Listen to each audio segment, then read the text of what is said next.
Hi friends, my name's host Eric, and I'm here with Opaloid, and this video is about the INFJ personality type and the ways in which it expresses, but it's also about the service that I'm providing available for people to purchase, in which not necessarily somebody comes and wants just to be typed.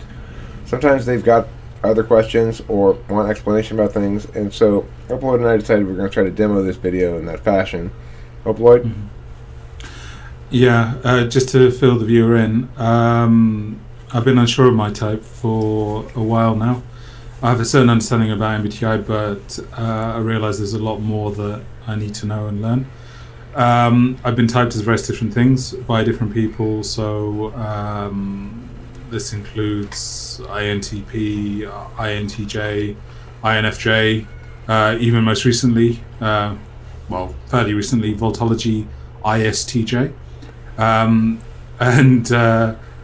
think I'm just trying to get some clarity as to what my lived experience is and how that actually links to the cognitive processes. So I'm approaching Eric now in order to understand that. I've seen a couple of Eric's videos, which I'd ask you all to check out, which details, how his model works. And I thought I'd do a bit of hopefully a Q&A session with Eric, trying to link me with what he knows and see what the result might be. And in the last little bit of intro, I just want to mention that the system I use is one that I've developed over the course of the past few years, dealing with typing, typology, reading a lot about it, reading a lot of Socionics stuff, reading MBTI stuff, reading whatever, and thinking a lot about it, and going down a couple of false avenues first, thinking, maybe it's like this, maybe it's like that, there's something wrong with this, it's not quite working.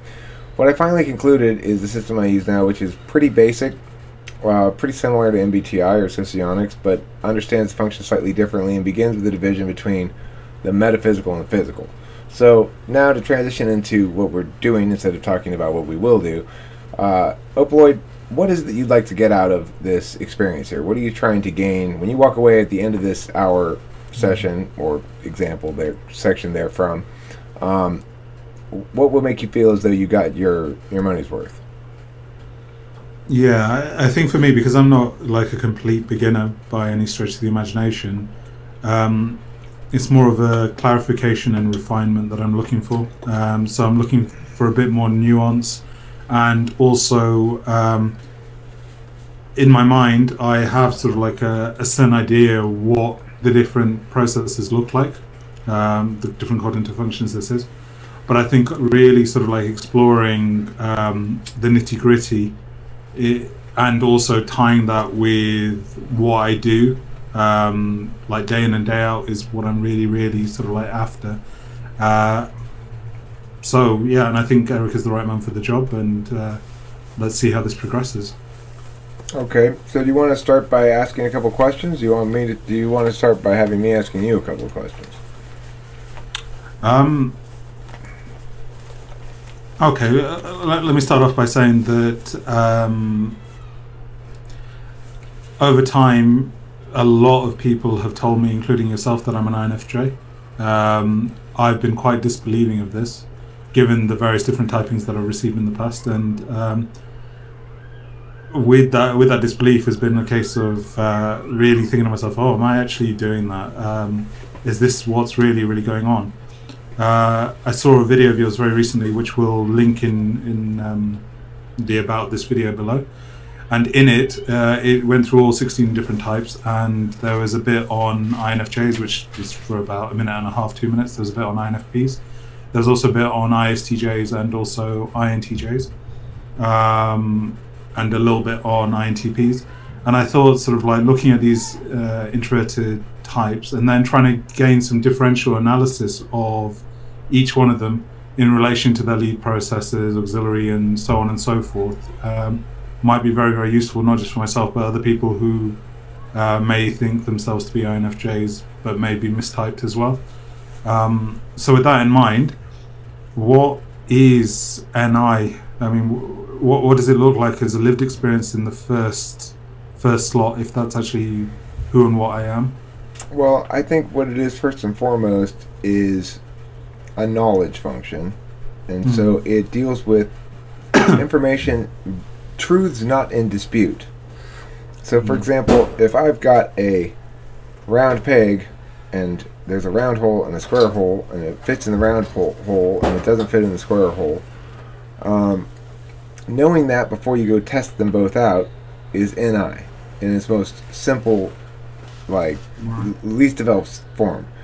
So knowledge about the way things fit together, the way that patterns imply realities or rules by which the universe operates or would appear to operate, that's the NI-DOM's native state of being, is knowing those sort of externalities. And since knowledge is the most metaphysical kind of function, it's the direct translation of lived experience into understanding, self-concept, and such like that. Now, SI, being the other epistemology function, does it from the opposite direction. It knows the experience first, and it extrapolates out to come up with the rules. NI does it from the metaphysical direction. It knows the rules first, and may or may not be able to deconstruct them back down to any singular expression of why it is that it knows that. Although it does expect the rules, if it's with an INFJ, to be consistent with logical conditionality. Okay, and I'm wondering, and excuse my naivety, and hopefully you'll be patient with me. The whole round peg, square peg thingamajig, and knowledge the round peg is going to fit in the round hole. What is that knowledge going to be specifically about for an INFJ? Okay, so yeah, the example I gave is more of a TE kind of knowledge, being aware of the way that things in physical systems or in systems not dependent on individual distinction and individual autonomy work. So NI with the INFJ is going to be about people's motivations. It's going to be about how they feel, why they feel that way, what they're really looking for, and how that drives their behavior. So, for example, you've on many occasions asked me, is everything okay? When I'm not really feeling super great or whatever. You pegged in immediately to that, even though, as far as I could tell, I was looking the same. Maybe I had some little crinkle in my forehead or something that cued you off, or I don't know what it is that you exactly cue on, but that sort of awareness is textbook INFJ, and it's true of ISFJs as well. But I think they have less of an explicitly meaning-based understanding of it. So because ISFJ tends to link that experience to the self, ISFJ is much more likely to think, you're upset at me about something. INFJ is more likely to be probably a little bit more objective and accurate about that and say, you're upset about something, it might have something to do with me, but it might just as easily have something not to do with me. So in that regard, both types know first something's wrong. INFJ knows probably more accurately how that links to narratives. Right. And I'm wondering, is it just about people? Because just sharing some of my experience, quite often I can just walk into a place, so people that I've never met before, I can walk in, I can have a few seconds of contact. It doesn't necessarily need to be sort of direct conversation with them, but just being in their presence, and I'll pick up a vibe, and that vibe is an emotion or a mood or whatever it might be, that I'll have a sense of knowing that this person is happy, sad, pensive, and a range of other different things.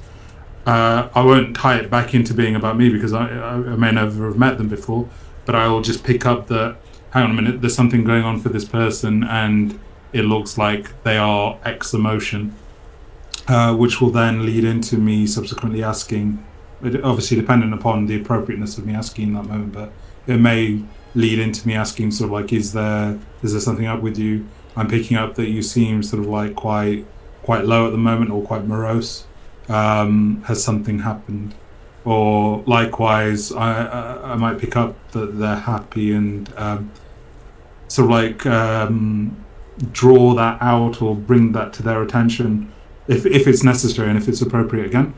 So that's that sort of aspect that I think you've mentioned. But I wonder about a wider application of NI, which is to do with patterns in general, because you've talked about TE systems, but I wondered if NI is used at all in any other sort of like pattern recognition, because I have a sense that I learn very, very quickly and can understand the patterns of conceptual things very quickly. I think when people talk about intuition at all, the most common definition of it is making leaps from point A to point H without explicitly being shown B. You're given A, E, and H, or A, E, and F, and you conclude that it's going to end at H or something. Mm-hmm. Like, that's intuition kind of defined. So, yes, NI exists and operates for INFJs, not just with individual people, but with systems in general. The thing is, INFJs have a tendency to understand systems as they're driven by their human agents that comprise them. Because all systems that we really care about, that we really have anything to say about, involve human agency in some capacity. It's possible to talk a lot about, astronomy. I would guess that no matter what the subject matter, even if it involved no agency whatsoever, let's say astronomy, a system that moves in predictable ways and where there's relational mechanics to it, that your intuition is going to note patterns and extrapolate out. That's why you have TI in the third slot as well. Is TI and TE converge in areas where systems operate according to mechanics, because those mechanics create a conditionality kind of a framework that TI works in, and they create a utility kind of a framework that TE also works in. So it's the NI-TI aspect of things that are going to let you to have a lot of intuitive grasp of systems, even if they don't necessarily involve agents. But the intuition is taking the pieces that have been laid out and deducing the holistic conclusion from them as a general process. That's what NI does, regardless of whether it's paired with FE or TE. And what I'm wondering, I think you touched upon it briefly, is to do with even if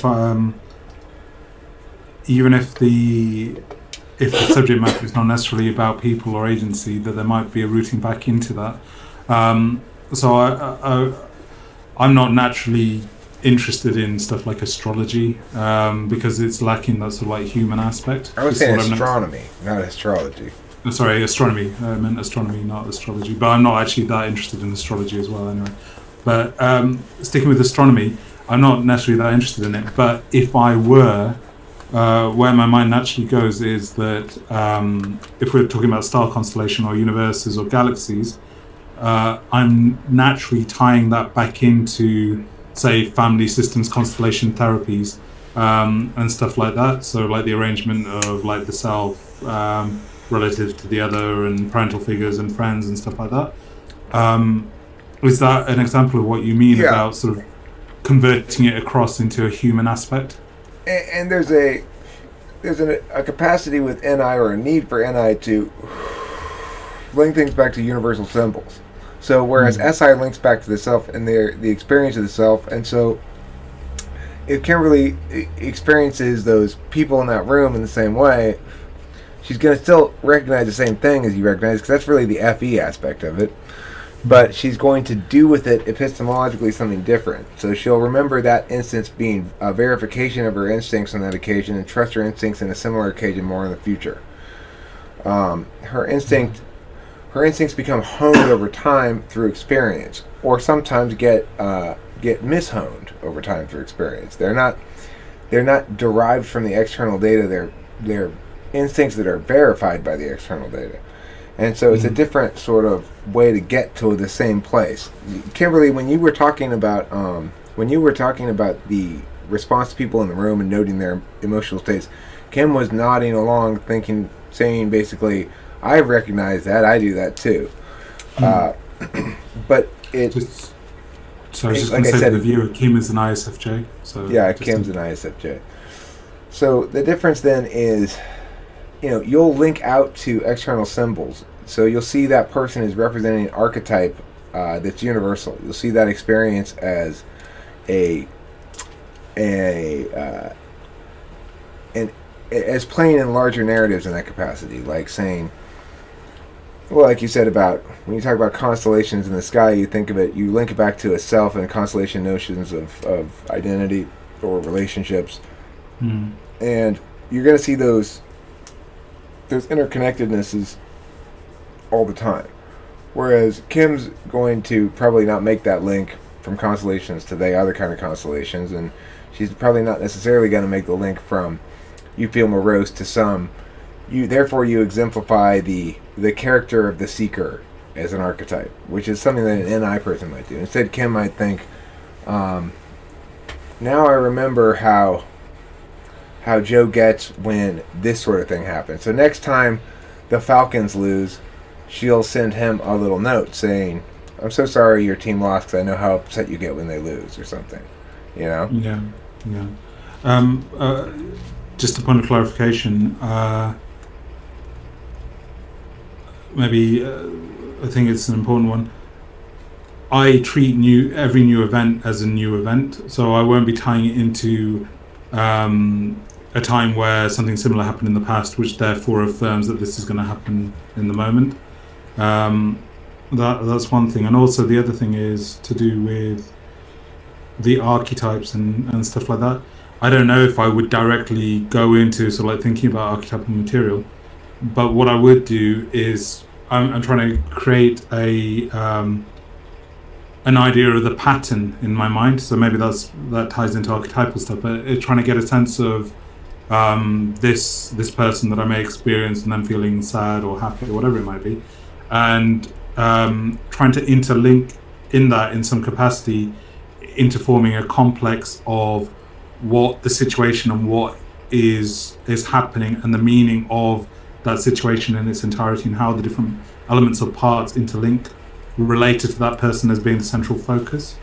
You're trying to deal with the person as a symbolic representation of the person, because you're the most metaphysical type. INFJ, the reason I say that it's the most metaphysical of all the types, ENTP being second, is because INFJ wants to reduce everything to symbols that interact with mechanics. They are fundamentally opposed to particularism. So a good explanation is never to the INFJ, well, that's just the way she is because she's a unique person who has unique experience. And she, it's never a satisfactory explanation to the INFJ because it doesn't tell them anything. It doesn't provide them anything that they can do anything with ideationally or know anything about. It just says you can't know as a symbolic representation the unique experience of this person's particularist life. So both ENTP and INFJ don't like that. We don't like those kind of answers. We want shit that we can parse out one way or another. The thing that makes INFJ distinct from ENTP is INFJ knows first. So there's not an inherent a continual negationary quality to them as there is the ENTPs. ENTPs have to outgrow their negationary quality. I think INFJs need to grow into their negationary quality. Yeah, I think that resonates with something, and let me just see if I've heard you right. For me, if let me just pick this glass up. So if there's a glass and the glass is a person, and this is my sense of understanding or intuition or whatever it might be, and you can tell me if this is actually intuition. So if this is a person and this is the structure of the person, and they're talking and they're relaying stuff, it's as though I zoom in at a particular point within the self structure of whoever's speaking, and it's as though I know that there's something which is located there. I can sort of like hear it or see into it or see through it to that point, and I know that if I like route to that point, it's there, it's existent.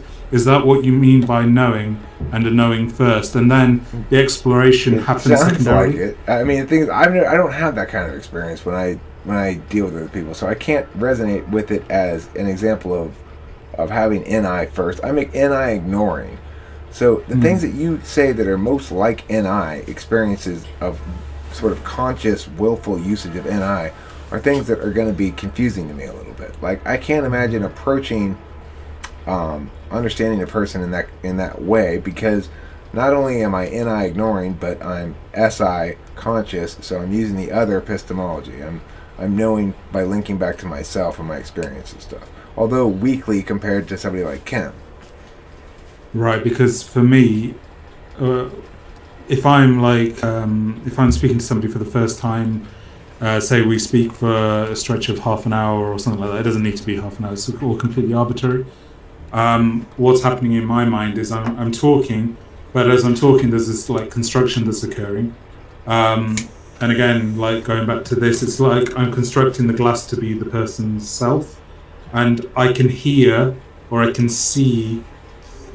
It's very hard to describe that there is this sort of like point over here which is linked to some other aspect which is on the surface. But if I root down, it's this thing which is actually the root of many other things on like the canopy. So if you imagine an explanation. Repeat? There's an explanation. The thing about NI is it says that there is an explanation. And I think SI goes, well, there's probably a lot of explanations, and maybe there aren't any explanations. Yeah, whereas for me, I always feel like there's a definitive reason or explanation which underpins lots of surface different manifestations and presentations or whatever it might be. Certainly that is consistent with you being an INFJ. I mean, everything you're saying is consistent with you being an INFJ. Even the fact that when you're telling a story about engaging somebody about their emotional state, you stress when indicating that story that you'd only ask those questions when it was appropriate. So you're not only concerned about the fact that you're concerned about it enough to actually ask those questions only when appropriate in the moment. You're concerned enough about it subtextually to make sure that the audience now is aware that you wouldn't make the mistake of asking it in an appropriate time in this hypothetical situation that so that's some deeply threaded FE, right? Yeah, okay, I get that. And just to use a specific example, I was in a GP surgery the other day, and I saw the practice nurse seemed a bit glum. And my natural instinct is like I picked up that she's glum. It seems as though she's worn out. There's something going on, but I knew that wasn't the right time and the place to ask. But I will say that, and I don't know if this is true of all INFJs or whatever, the boundaries and like the right time and the right place is something that I'm very much learning. And I wanted your viewpoint on that. Is that something which you've come across? Because I often find that people want to go so far, but they don't really want to go deeper, and also they may feel a sense of intimidation that I've spotted something that they don't necessarily want to share with others. Last night was our perfect example of dilemma. Oh, well. So, Kim's referencing last night with Delilah. She was upset. I sort of noticed, but I was like, what's the matter? And she's like, I had a hard day at work. I'm like, okay, cool. Whatever. Now I can ignore that. She gave me some sort of answer that doesn't require any further investigation on my part. Kim's like, I don't think that's really why she's upset, And I'm like, but I like the easier answer better. So let's just pretend it's that. And then, Kim, And then there really was something terribly wrong, and she was very upset, and it affected all the rest of the group. And I think that there's something more to it. I know there's something more to it. But it was not the right place because we were entertaining your experience, and so it just it ended in a fight with them. And it didn't end in a fight with us because Kim being SI is malleable on the truth of the matter. So it may be the case that it's Delilah's fault, but when I was like, well, but why is it necessarily her fault? Even though she might be the one displaying the behavior that's causing the difficulties, it doesn't mean she's responsible entirely because the other parties involved as well. And it could be that to the extent that we expect Delilah to just sort of get over shit or whatever, that we're not affording her legitimacy in her complaints or something. And so Kim's like, yeah, I should just stay out of it. You're right. It's too mushy or whatever. I don't think an NI Dom would respond the same way. I think an NI Dom would say, no, I'm pretty clear about my conclusions about this one. Well, I'm pretty clear about them, but because out of respect for you, I have to step back.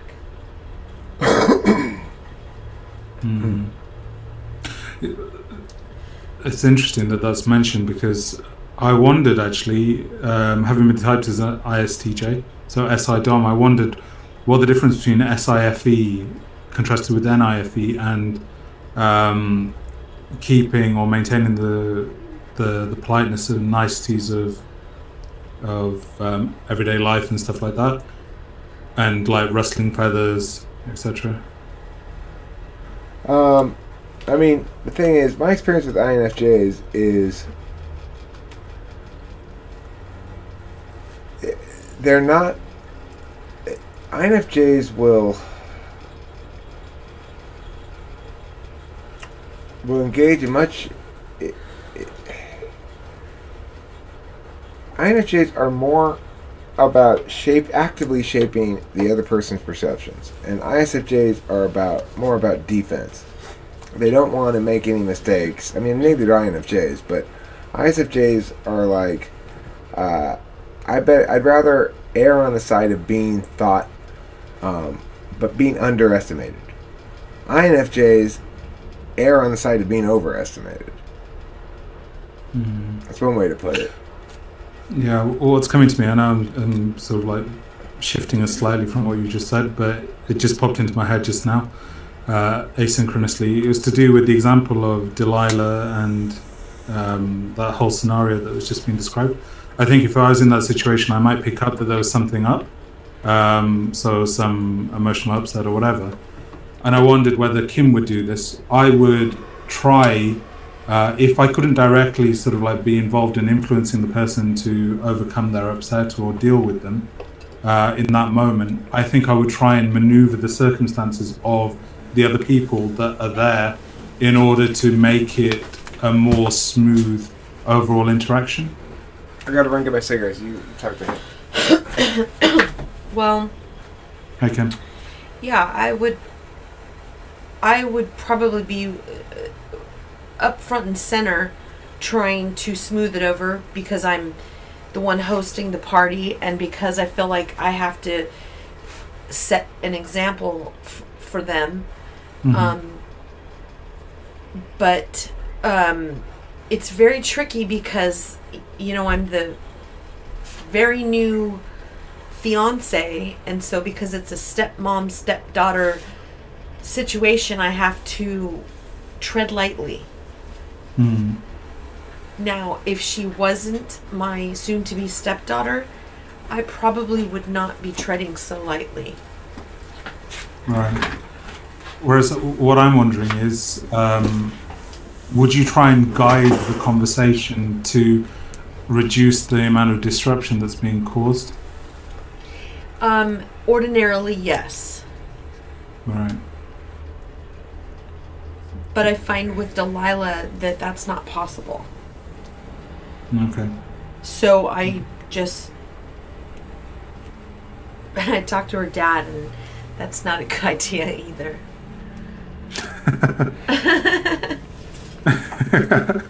Well, obviously, I'm going to side with Delilah. And I'm trying to keep them all at peace.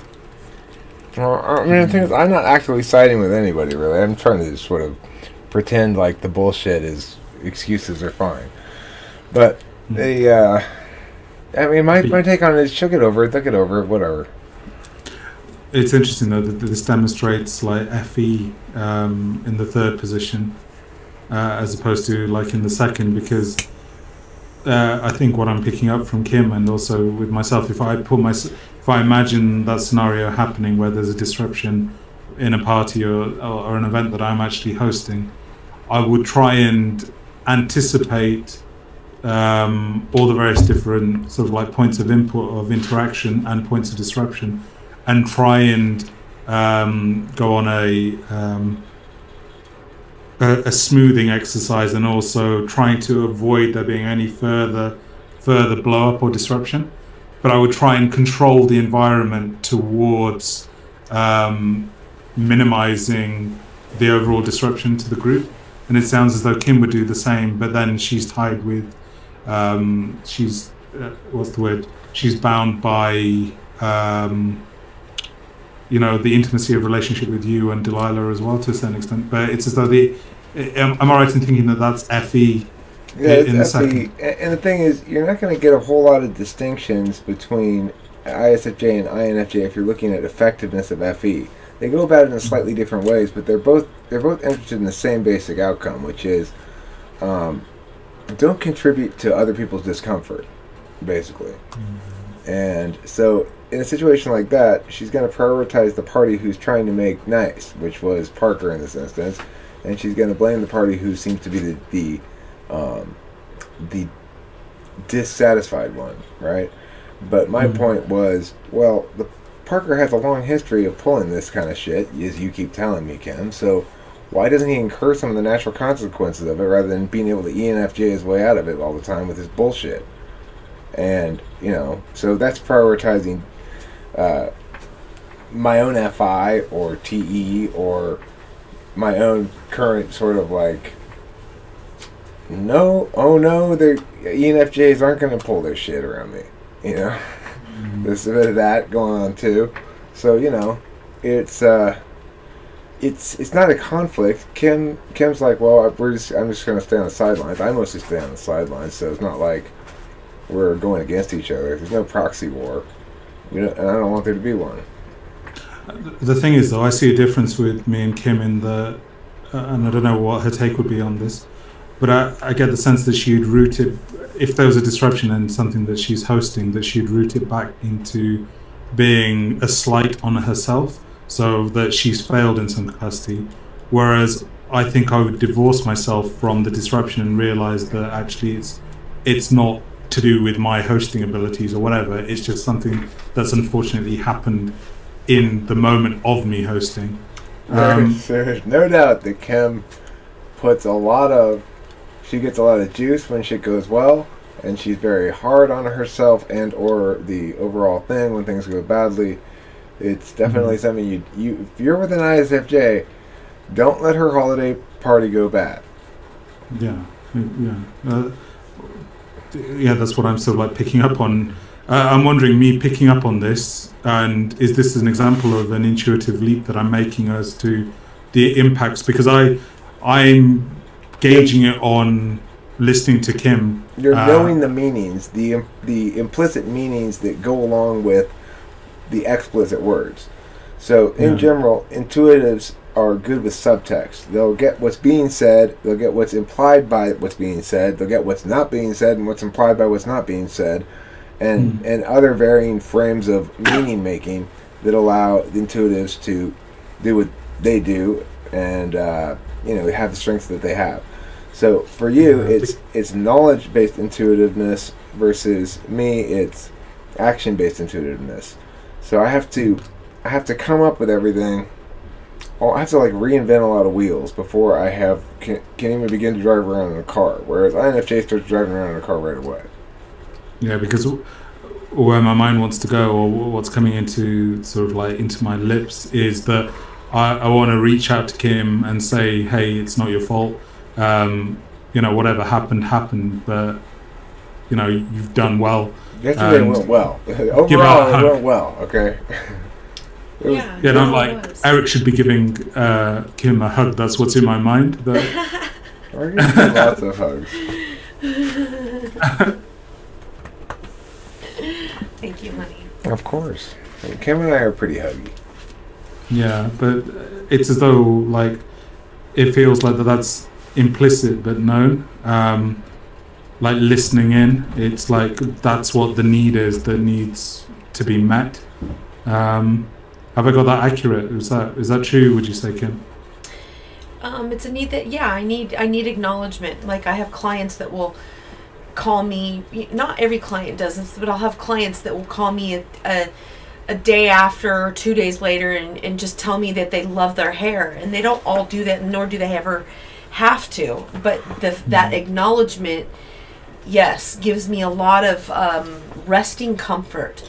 If I have a client that's left it, I'm not real sure if they were happy with it. It's a weird feeling I get. I don't feel like I have closure. I've seen her after she did someone's hair and it wasn't dark enough, and boy, she's fretting about it. Yeah, I mean, I dwell. And that tied to the party yesterday, because what I was picking up specifically was this recent event has occurred, and it's as though I can hear the emotional import of that, and the impacts of it, and it's as though like there's a need to soothe the other. I'm like hearing somewhere, or I'm feeling somewhere that there's a need to. It's called not having closure, Opaloid, but not having a choice. Yeah. Well, I've often been thinking lately, ISFJ is the most intuitive of the sensors. And the reason is because they're seeking NE, which means they're seeking intuitive action, which means they're most comfortable around intuitive conversations, drawing intuitive conclusions like the one she just did right there. Not having closure, but not having any choice. That's an SI-NI combo truth, And ISFJ is, even I continue to underestimate Kimberly all the time, and I'm living with her all the time, and they're surprising.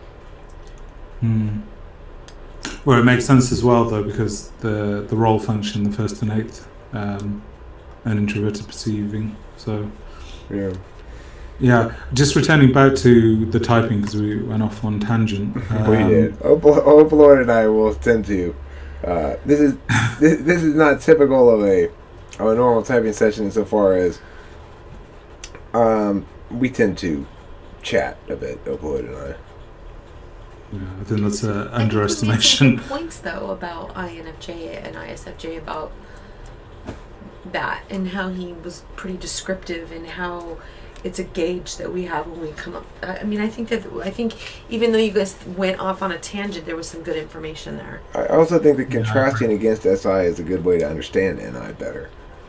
And then comparing to ISFJ is kind of natural because it's the same two 3 functions. Now, one of the differences, though, in INFJ is the seeking the SE. So that's kind of implicit in NI as well. Is NI is looking for, in its sort of evolutionary beginnings, one would imagine, NI is knowing the right moment to throw the spear at the antelope. So if there's a deep connectedness between metaphysical knowing and physical action, and so that's why INFJ's seeking function is the action component to it. Well, just tied to that, again, I'm using it as a point of departure, but I wonder about timing and also about maintenance of status quos or not. And as a point of contrast between SIFE and NIFE, recently on Facebook, I wrote something along the lines of, I don't mind necessarily sharing something, i.e. causing a disruption, in order to create transformation, so a movement away from the status quo. And I wondered whether SIFE is always continually trying to maintain the status quo and not cause a disruption, because it may disrupt and not create, it may disrupt status quo and disrupt what is being maintained. Have you got any thoughts on that? Well, I think it understands the status quo as being best realized when it has a good and working concept of the self, which means it's got a good sense of what's happened before and what it means, when it's got a good sense of what the immediate future is going to be taken care of by, like make sure that finances are in order for paying bills and shit like that, and a good sense of security in one's ongoing process. Now that process may involve more or less change, so it's not necessarily that SI is down with let's just keep it the way it is. If things are shitty, it wants to change things, obviously. But it is very interested in seeing the self continue its current applications of self that it's happy with, and enabling the self to engage in future applications of self that seem desirable. So it's not averse to change. It's just not. It's just always linked into an ongoing string. Yeah, because where my mind is going is to do with positive disruption in order to transform not just transforming this the self, but the whole that the self is involved within. Whereas the SI, it seems as though it's more, in what you've just described at least, it sounds as though it's more the FE for the benefit of the self, i.e. the person. Whereas I wonder if the NI is about the whole that the self may be involved in and the transformation of all of that together. I don't know completely. Well, I know that. Do you understand what I'm sort of getting at? Yeah, it's that. I'm wondering where the transformative aspect comes in. It's because and personal growth aspect. Because the NI Dom person sees themselves as of and in the world, and SI person tends to see themselves as separate from it, or making it as they go. So, I would disagree with that. I don't. If I am an INFJ, I don't see myself as part and parcel. I see myself as separate from and seeing in a supposedly objective sense or a detached sense from what's actually being experienced. Okay, well, what I mean by in and of is subject to the rules. So, I mean, like, the NI user sees themselves as an agent moving within a well-defined system. Whereas an SI user sees themselves as moving independent of a system, basically, or creating a system that's linked all to themselves. Mm-hmm. So the thing is, my understanding of the systems of the world, they link back to myself ultimately. My understanding of SI, my understanding of ENTPs, my understanding of cognitive functions, they all link to examples of people in my life who I think demonstrate the various qualities that they have. Those things are from which I extrapolate out patterns that then either test out or don't as I get new experiential data. So that's how, what I mean by, the systems of the world are as I find them to be, and if I then find them to be different, I adjust my understanding of the systems of the world. The NI user is more like, the systems of the world are and always have been, and that's how things are, and I'm amidst that system of rules. One operant within it. Maybe an outlier on the edges of this, but that's part of that system of rules too. That system of defining things. Mm. Okay, let me see if I've heard this right.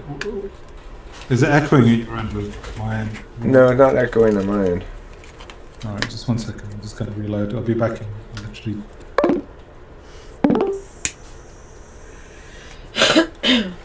Hiya. Can you hear me? Yeah. Yeah, I'm sorry about that, people. Just technical problems. So have I heard this right? It's to do with what I'm hearing is pattern or constellation of conditionals of existence or human condition, not necessarily TE institutional frames or SI institutional frames or anything like that. Is that what you mean by the rules? What I mean by the rules is NI users are likely to say, this won't work because of factor X, or this will work because of factor X. SI users are likely to say, well, let's try it and see. We'll see if it works when we see if it works. So, while seeing is believing is a very SI thing. And NI is the one that says, seeing will deceive you. The truth is, let's go see what everybody deeper else and more is doing. True. No, it's not that either. Let's go see who's been successful at trying. That's SIFE. Okay. Okay, NIFE goes. I was using yesterday's example. Which was yesterday's example? Remember, that was what you said. That was one of the examples. Do you want me to be on your side as a team, or do you want me to go see what other people are doing?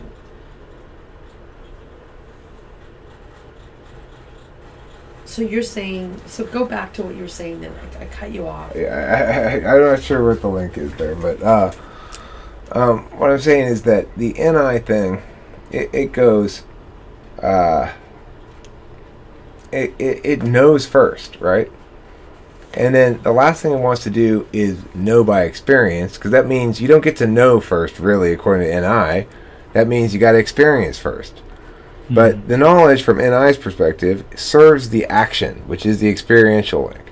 For an SI user, the knowledge serves ideation, which is another metaphysical link. So the knowledge of SI is the physical part. It's known through the experience. It's like NI knows, so that it acts. SI takes the action as experience and knows, so that NE can make new meaning off of it. And so only one and a half of that can be conscious. So it's about cart before the horse before the cart, and light ways of learning.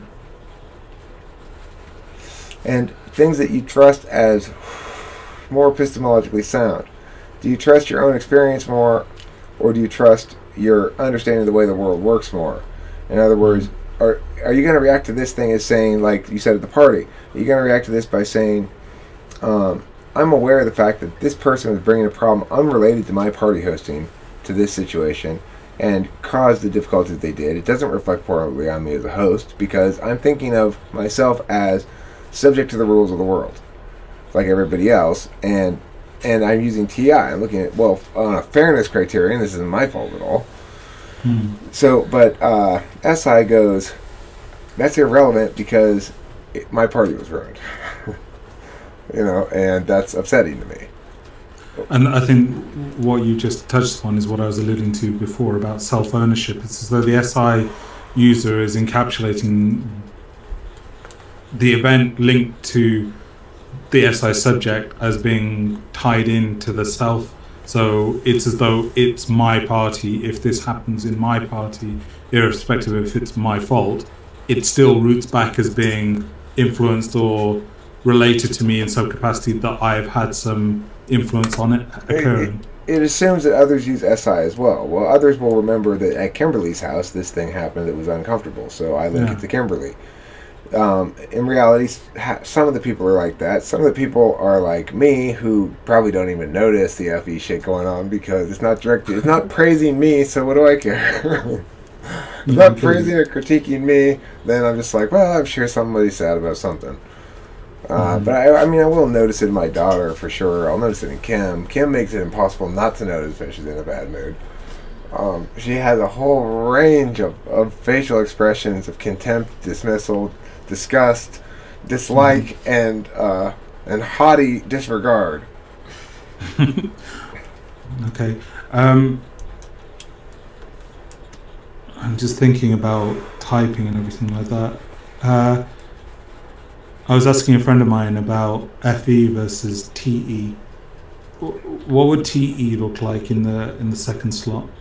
Okay, so TE in the second slot is going to be blind to FE, which means the things that you're talking about, well, when it's appropriate, when it's not appropriate, and that kind of thing, that sort of awareness, they're going to be blind to. But unlike, say, ENTJ, who's going to come off too strong or going to come off as a braggart or some other quality that is sort of off-putting, the INTJ will tend to remain silent, and they don't engage on an FE level. They find it the equivalent to me arguing on an FI level. They find it kind of off-putting, I think it's fair to say.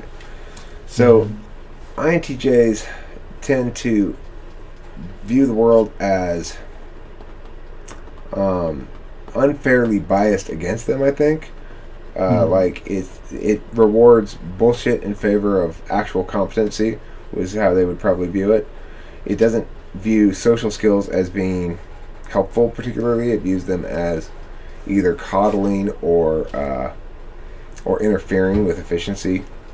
At the same time, INTJ is seeking SE as well. For all of their clarity of how things ought to be done, they too seek assistance in making those things actually happen. Right. So differentially, Got it. It's echoing again. Differentially between INFJ and INTJ, do you think there's a huge difference between the two and the way that they're operating? Yes, I do. I mean, INTJs, you can really tell if you get to spend any time talking to them. You can see their FI. It comes through pretty strongly, even for somebody like me who's polar to it.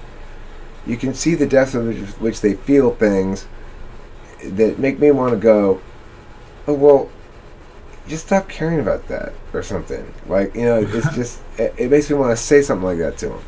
INFJs, the emotion you periodically get from them is one of weariness. And I think it comes from keeping track of everybody's perceptions all the time. That's just my guess. It seems worrisome to me, but that's because it's not my tool function, of course. But I think when you're dealing with symbolic representations of things and you're understanding people's relationships to each other in terms of holistic grasps of it, like you have a grasp of it, and then you understand it, and then that needs to enter into a larger epistemology that places these people as, like you say, configurations or displays of a certain kind and representative of a pattern that the changing remains the same, right? That process of understanding those patterns as they relate to each other, as they relate to you as an equal independent object in this system of rules and force vectors, it's a lot to keep track of.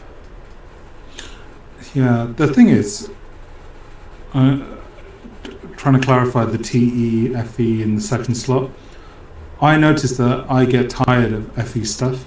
So when you described wearisomeness of FE stuff, I'm curious, how do I differentiate? Because I may pick up, for example, that somebody is emotional or their mood is whatever it might be. But to stay in that place for a long time is tiring for me. And is that second slot or is that seventh slot? Or that's second slot, for sure. Yeah, it's the same thing with me and TI. You're going to get tired with FE shit where if you have a lot of FI users who are responsive to FE action, right? You're putting a lot of FE out there to manage the FI user's state of emotion and emotionality.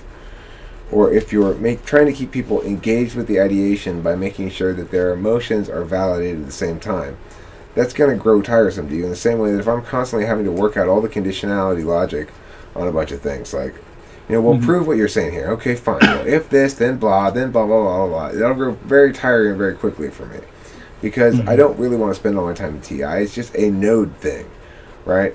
My overarching goals are going to be my dominant and my third. So for you, that means you want to know the truths of things. You don't want to be spending too much time with your FE trying to whittle down to the truth of it by having to do a bunch of like facilitatory FEing. Like, okay, come on now, you can come along and help me get down to the NI truth, or help me make sure everything's logically consistent. Your FI and TE are going to run afoul of each other sometimes in that regard. So your overarching absolute goal of things making good logical sense and your ontological implicit goal of knowing the truth of things are consistent with each other in a way that the FE tool function isn't necessarily consistent with itself. Just as my NE creativity and my FE like being liked are more consistent with each other than my TI here's why you're wrong is. Yeah. Segueing from what you've just said, this is something that I've experienced quite a lot recently, and I wanted your opinion as to whether you think that this is a common INFJ thing, or if this is just me, or if it's me being as a different type. But I often notice that there's a clash within me, which I experience quite strongly at times, between being authentic, sort of like sharing insights, observations, whatever it might be, whatever truth that you want to call it that I picked up on, and at the same time the need of the other, and how the other will receive something. So quite a lot of the time I feel like there's a balancing act happening between how having some insight, and then sort of like trying to balance: is it appropriate? Will it cause harm? What will the impact be if I share it? And also sort of like, am I going to cause some form of disconnection with the other if I actually share whatever I may see or, you know, observe, or whatever insight I may have? And I think I was alluding to this earlier in the conversation, that I've noticed that quite often what may seem obvious for me, and I think people may think that I'm up myself as a result, but whatever may seem obvious for me oversteps the boundary for the other person, because I'm seeing something that may not want to be seen by the other. And if I share that, again, there's a traversing of a boundary. Do you think that's something which is true of INFJ generally, or is it something that I'm doing, or is it me as another type? Or what? I think you are a more risk-taking INFJ than most. And I think that you're willing to shake things up a bit more. Right? And it may result from a couple of different things. It may be a more nuanced use and better understanding of how FE actually works. So, in other words, the need to make some waves to have the kind of FE impact you want to have is something that you exploit well, whether you do it as an exercise of self development, or whether you do it as an exercise of INFJ understanding. It doesn't really make any difference in terms of how others experience it. So, I mean, I'm not exactly sure how to bridge that authenticity gap question at all, because I just don't know how to. I don't even know exactly what it means. Okay, I was just about to ask you, do you actually understand what I'm going on about? So let me explain a bit more. So authenticity means having authentic voice, doing whatever the person does to the fullness of who they are and what they're about. So if I'm having observations and insights about others, and my natural tendency is to share that, but then feedback from the other, or other people generally, or the group, is saying, hey, hang on a minute, you can't go around sharing this stuff. There's a balancing, isn't there, between what may be a natural tendency and what the preferences are of the group as a whole, or the other person as a whole. Do you understand it now? Yeah, so sure. But then you're talking about two different inclinations. On the one hand, to go with your reflexive NI knowledge that may seem TI consistent, or on the second hand, to utilize your tool function FE to manage other people's perceptions. They're running afoul of each other in that context. Exactly. And so in that context, the fact that you're choosing to go with not with your tool function a lot of times, or what you're doing is you're going with your reflex and you're wrapping it up with some FE nonsense. So you're going like, this isn't intended to hurt, this isn't intended to blah, this isn't blah, blah, blah, blah, blah. And then you go, say the thing, and then you go, I hope you understand that wasn't meant as an attack, or you say some other FE stuff, you know? So it's like you compromise, basically, which I think a lot of INFJs don't do. They don't want to take the risk of short-term being not liked short-term. Because that's the thing.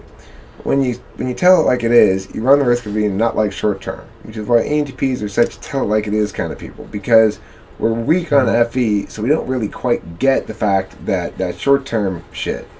But we get the long-term shit pretty well, and we see it working over time, that people respect us, and that it gives them a chance to come and be around us and like us a little bit more, because at least they can trust that we're not lying to them, you know?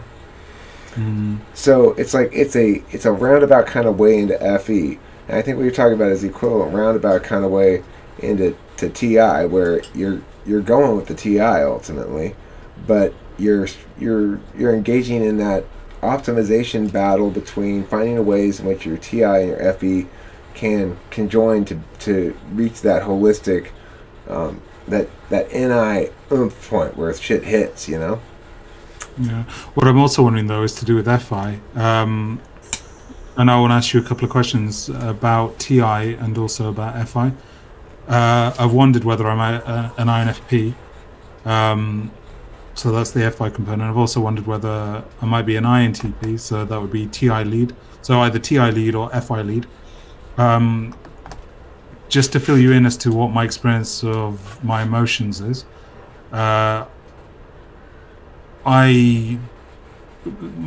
natural state or my default state is actually to be quite neutral internally. I don't really feel very much internally, so it's as though I have a clarity. Clarity is one thing, and also a sense of processing things, but not knowing what I'm processing. So I can tell that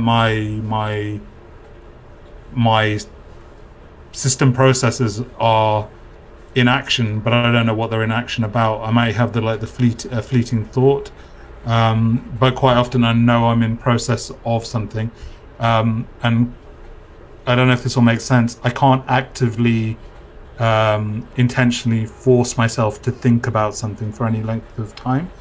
It's more a case of I might have in mind a subject, but I may not have in mind a subject as well, but I know that something's processing, and then I'll have a sense that there's something ready to be birthed or something ready to emerge, and I'll have the sense of now is the time, and then I may go and write or I may speak, and then lo and behold, the content of whatever I sense is ready to comes out of me.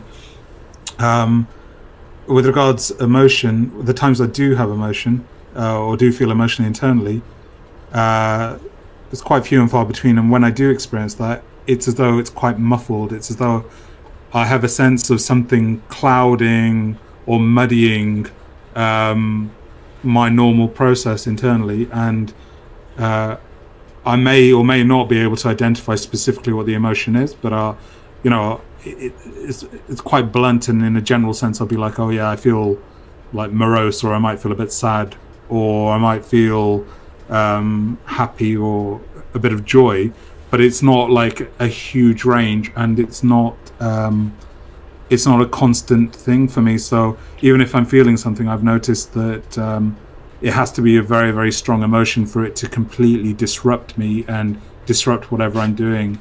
But quite often I may feel something, and then if for example, if I'm feeling low, and I start a conversation with you, I could quite easily not show you my lowness, or it not seep through, because not because I'm not feeling it, because it probably might be there, but it's as though it's moved away from, and the flow of the conversation takes center place, and the emotion may be somewhere completely different, or like it's ignored. Likewise, if I'm here feeling sad in my room or whatever, and somebody walks in through the door, I could quite easily be amicable, jovial with that person that's through the door, and then convert back into feeling low. But it's as though there's I don't feel like I'm collapsed with the emotion, that it's the be all and end all of me. It's as though I can hold it as if it was something that I can look at and then put to a side if I wish to. I think that has to do with having FI and SI on the back of the stack. So you don't have any conscious link to yourself, really. And so because you're the most metaphysical type as well, and your only link is through action then to the physical world, what you're describing is that you naturally sort of symbolize your emotions and deal with them as though they were symbols rather than as physical feelings or sensations you have within you. I'm not a super expert on emotions, but I can say that Kim seems much more attached to her emotions in the moment than what you're describing, for sure. We can have some big fights and stuff. I also want to tell you, Opaloid, our time has ended. We've come up on our hour. We've used it up. Have you? Well, I'll give you an extra $50 and we'll extend it. Do you want to just talk for a little while longer? Yeah, sure. Let's close out the video part. If we want to keep talking after that, we can. But I think this is plenty longer than video at this point. Okay. Is this still recording at the moment or not? Yeah, it is. Okay, well, I just wanted to ask you just about what I shared with regards to the FI and the TI. I want to just throw something into the mix. With regards to emotions, I notice that if I'm feeling whatever I'm feeling, quite often I'm trying to do an analysis on the emotion to understand, you know, why of the emotion, as though it's an object held within myself. I wondered what I've described, including that last bit about doing an analysis on it. Is that what INFPs do or not? And is it what INTPs do? No. INTPs are very insecure about their emotions. INFPs are mysterious creatures that don't make a lot of sense to me, really, deep down. I mean, what they really are is they're the opposite. They're the most opposite of you as possible. Instead of experiencing emotions like that as things for analysis, they experience emotions as the final conclusion of all analyses, and thus any analysis works the other direction. It's dealing with the reality of it first, and then trying to make meaning out of it. You're dealing with the meaning of it first, and sometimes experiencing the reality of it. Yeah, I don't. I mean, I may have moments where I'm collapsed with the emotion, or notice that I feel something, but I always get a sense that I don't know if this will make sense to you or not, but I always get the sense that I'm holding the emotion somewhere and observing it, and as much as I may be feeling it, I'm still also able to observe it from, like... I mean, it makes perfect sense to me, because I remember one time I was in the car after my dog had died, and I'd gotten the news but hadn't gotten home and seen the dead dog yet. I remember thinking, like, who are you crying for, Eric? There's nobody here for whom to make this emotional display. As though emotional displays were only for managing perceptions or something. But I've since have come to understand that I have lots of emotions all the time, that they tend to drive me a lot. In fact, I spend time thinking about my emotions sometimes. Like, I'll be lying in bed and I'll realize that I'm mad or I'm whatever, and I'll sit there and go, okay, well, these are your feelings, Eric, so what does this mean? And I'll conclude just like, well, I've got hurt feelings, but why? Well, because she she said meow, or something like that, and I'll go, well, Eric, that's just feeling stuff. Come on now. So I mean, I don't know quite what to make of them. I don't know quite how to deal with them, but I know they exist. I know I feel them. And it sounds like I feel them a lot more directly or concretely in some regard than you do. It seems to me as though you distance yourself from them and make them into objects as though they were something other than you. Yeah, I don't know about other than me, but held within me. So, you know, like, there's something which are there. So it's like a pocket of sadness or happiness or whatever I'll be experiencing, and I'll be aware that I feel different in myself. But at the same time, I feel like I can always take a meta perspective on what I'm feeling. I don't need to be collapsed in. I can sort of like collapse in if I wish, if it's really, really strong emotion. But I can always sort of like zoom out and notice that I'm feeling this, but also try and understand the why of it. And I wanted to just share a friend of mine who's an INFP, who I've mentioned a few times in our videos.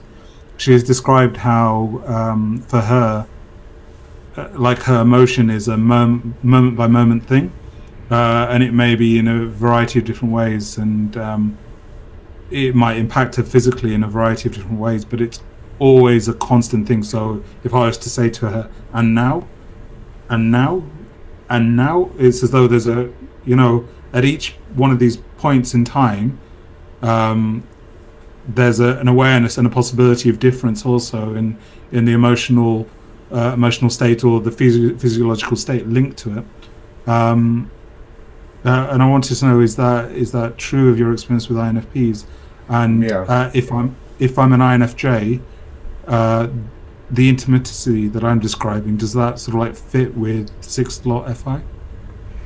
I think it fits with 6th slot FI and 8th slot SI, which because it's not like I think Kim is much more linked to her emotions. She understands her emotions in terms of foot stomps and yelling and hurt and anger and whatever, you know, just as I do, really. I mean, I'm not quite as foot stompy and yelly maybe, but I'm just as hurt and angry, and I may do a somewhat more civilized job of expressing it. But, you know. Says you. Well, what can I say? I got the hat on. You can tell I'm civilized. Who wouldn't be civilized with a hat like this? Alright, let's end this video. I think this was a good video. Yeah, it's been valuable. So in your estimation, having listened to me for this length of time, are you still fairly confident? I've got 4 letters for you, buddy. I got 4 letters for you. INFJ. Boom. Case closed. Okay. And what I'm going to do is open it up to the commenters even. I'd be curious as to whether you think I am actually an INFJ or not. Eric seems pretty convinced. I think we should call them commentationalists. Commentationalists, yeah. I'm starting to think that I might well be an INFJ, but I haven't fully come around to the idea. So I don't know if I'm in some form of deep-seated denial or something like that, but yeah, there's a possibility that I might well be. So please share what you may think. I'd be interested in your viewpoint.